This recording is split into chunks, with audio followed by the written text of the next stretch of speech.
Assalamualaikum warahmatullahi wabarakatuh. Jumpa lagi.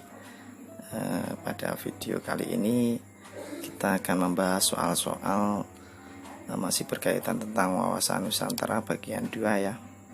Untuk lebih jelasnya simak video berikut ini. Soal nomor 1. Secara geografis, Indonesia merupakan negara kepulauan yang memiliki batas wilayah antara 2 benua dan 2 samudra, yaitu serta secara geografis Indonesia merupakan negara kepulauan. Kenapa? Karena Indonesia memiliki banyak pulau, baik itu pulau besar maupun pulau kecil. Atau nama lain dari negara kepulauan ini adalah archipelagic state ya. Di bagian barat laut Indonesia itu berbatasan dengan benua Asia.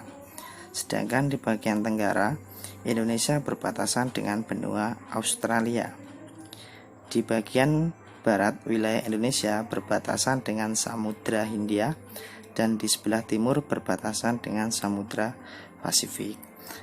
Ketika kita melihat option jawabannya, ini udah bisa kita lihat ya, jawabannya yang tepat adalah yang A. Soal nomor 2. Indonesia merupakan negara kepulauan yang terdiri atas ribuan pulau besar dan kecil dengan sifat dan corak tersendiri. Oleh karena itu, Indonesia disebut dengan istilah tadi di soal nomor 1 udah kita bahas ya, bahwa nama lain dari negara kepulauan ini adalah archipelagic state ya. Jadi ini option jawabannya adalah yang B. Yang tepat yang B.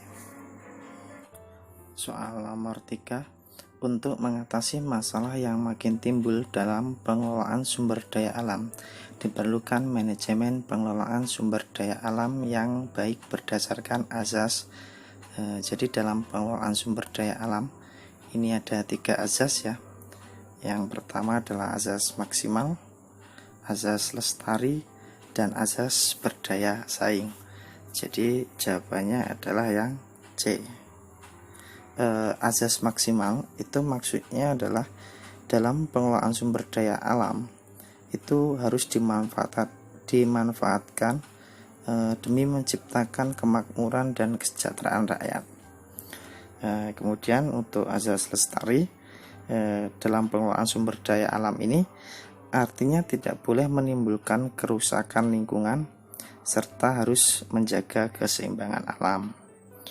Dan untuk azas yang berdaya saing itu adalah azas di mana bahwa hasil-hasil sumber daya alam yang dikelola itu harus mampu bersaing dengan sumber daya alam dari negara lain. Soal nomor 4. Jumlah penduduk yang berubah-ubah disebabkan 3 komponen demografi, yaitu Demografi itu adalah ilmu yang mempelajari tentang susunan, jumlah, dan perkembangan penduduk. Nah, berdasarkan ilmu demografi ini, jumlah penduduk ini berubah-ubah itu disebabkan oleh 3 faktor. Yang pertama adalah mortalitas.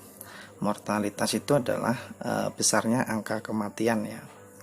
Yang kedua adalah fertilitas ya, yaitu adalah angka kelahiran bayi yang hidup, atau bisa juga di sini fertilisasi, itu artinya angka kehamilan ya. Dan yang ketiga adalah mobilitas atau migrasi atau perpindahan penduduk ya. Jadi berdasarkan penjelasan tadi di sini dapat kita pilih ya jawabannya. Ternyata di sini ada 2 jawaban yang benar. Yang A itu benar ya, fertilisasi, mortalitas, dan mobilitas.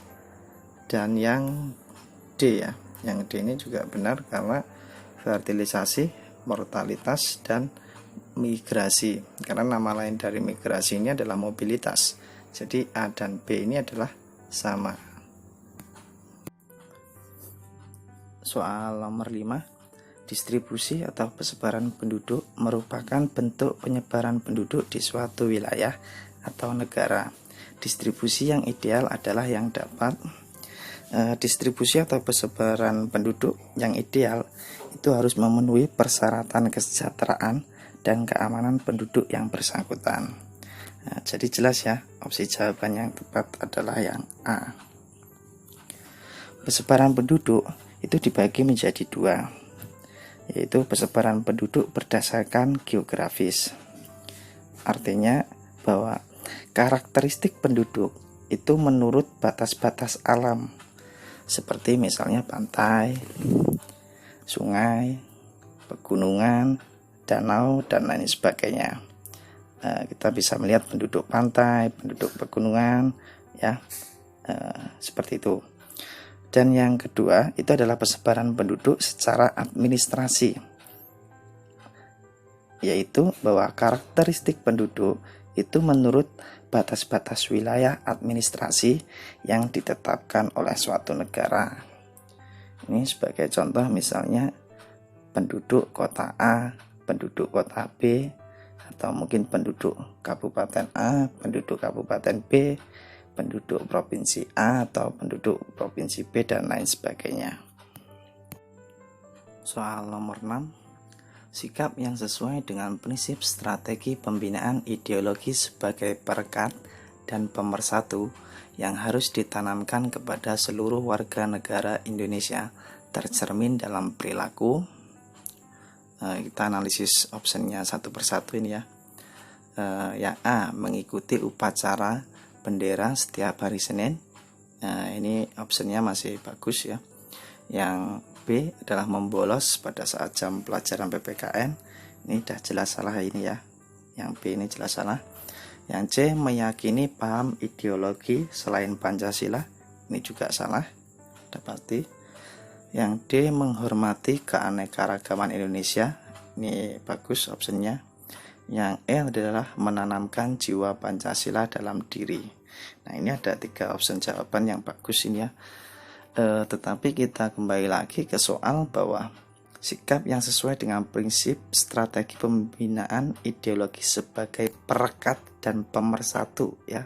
Jadi perekat dan pemersatu. Di antara 3 opsi ini yang sebagai pemersatu yang mana yang paling tepat? Yaitu adalah yang D ya. Menghormati keanekaragaman Indonesia. Jadi dengan saling menghormati itu akan meminimalisir terjadinya disintegrasi bangsa. Soal nomor 7. Komposisi penduduk merupakan susunan penduduk berdasarkan pendekatan tertentu seperti ini. Komposisi penduduk ini dibedakan menjadi komposisi penduduk berdasarkan umur, jenis kelamin, agama, dan suku bangsa. Jadi jawaban yang tepat adalah yang A ini ya. Kenapa yang B ini tidak? Karena bahasa daerah ini tidak termasuk ya. Terus yang C, kenapa ini masih sama ya? Dan yang D juga sama ya. Yang E juga sama. Jadi jawaban yang tepat adalah yang A. Soal nomor 8. Salah satu upaya mewujudkan ketahanan politik dalam aspek politik luar negeri yaitu jadi mewujudkan ketahanan politik itu diperlukan ya kehidupan politik bangsa yang sehat, dinamis, dan mampu memelihara stabilitas politik yang berdasarkan ideologi Pancasila dan Undang-Undang Dasar 1945. Nah, tetapi yang ditanyakan adalah untuk mewujudkan ketahanan politik dalam aspek luar negeri. Jadi kita bisa melihat opsi jawabannya yang menyangkut hubungan dengan negara lain. Yang A adalah meningkatkan citra positif bangsa Indonesia melalui promosi dan diplomasi. Ini bagus. Yang B, meningkatkan kualitas politik dalam negeri. Ini jelas salah ya. Karena yang ditanyakan adalah luar negeri, ini dalam negeri ya. Yang C adalah meningkatkan kebanggaan atas pencapaian politik Indonesia. Ini juga salah, ini karena menyangkut dalam negeri. Memberikan penghargaan kepada negara lain, ini bisa kemungkinan ya. Yang E adalah menahan gangguan dan ancaman dari luar. Ini walaupun dari luar negeri tetapi tidak sesuai dengan konteks kalimatnya. Tetapi yang paling tepat adalah jawabannya yang A ya. Soal nomor 9. Perhatikan pernyataan berikut. Oke, jadi di sini ada 5 pernyataan. Kita langsung ke pertanyaannya saja dulu. Wujud ketahanan budaya yang dijiwai Pancasila ditunjukkan oleh angka titik-titik. Nah, jadi kita di sini harus menganalisis pernyataan yang merupakan wujud ketahanan budaya yang dijiwai oleh Pancasila. Kita analisis yang pernyataan 1, bersyukur atas keberagaman budaya bangsa Indonesia. Ya, ini bagus ya, ini sesuai. Yang kedua adalah membanggakan budaya daerah secara berlebihan.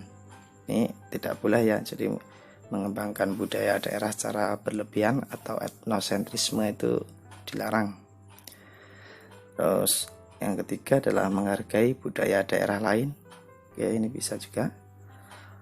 Yang keempat, memperkenalkan budaya daerah kepada masyarakat daerah lain. Ini bisa juga ya.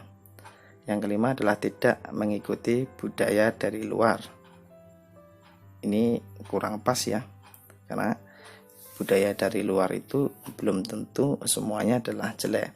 Jadi budaya dari luar itu yang masuk ke Indonesia itu harus difilter terlebih dahulu. Budaya yang sesuai ya bisa kita mengadopsinya. Misalnya apa? Budaya dari luar yaitu adalah disiplin dan etos kerjanya, itu yang patut kita contoh. Jadi di sini adalah angkanya adalah 1, 3, dan 4. Ya, opsi jawabannya adalah yang C. Soal nomor 10. Perhatikan cerita berikut. Kebijakan pemerintah terkait tol laut kian menunjukkan hasilnya. Daerah di berbagai pelosok Indonesia semakin terintegrasi. Selain itu, disparitas harga barang dapat ditekan dan hasil produksi dapat didistribusikan ke berbagai daerah. Cerita tersebut menunjukkan contoh adanya hubungan gatra, yaitu gatra itu aspek ya. Ketika lihat adalah di sini ada kebijakan ya. Kebijakan, kalau berkaitan tentang kebijakan berarti adalah tentang politik ya. Ini jelas. Pertama kita bisa dapatkan bahwa politik, tinggal kita lihat opsi yang lainnya. Politik dan daerah di berbagai pelosok Indonesia semakin terintegrasi. Selain itu, disparasi harga barang dapat ditekan dan hasil produksi dapat didistribusikan. Jadi ini ada ekonomi ya.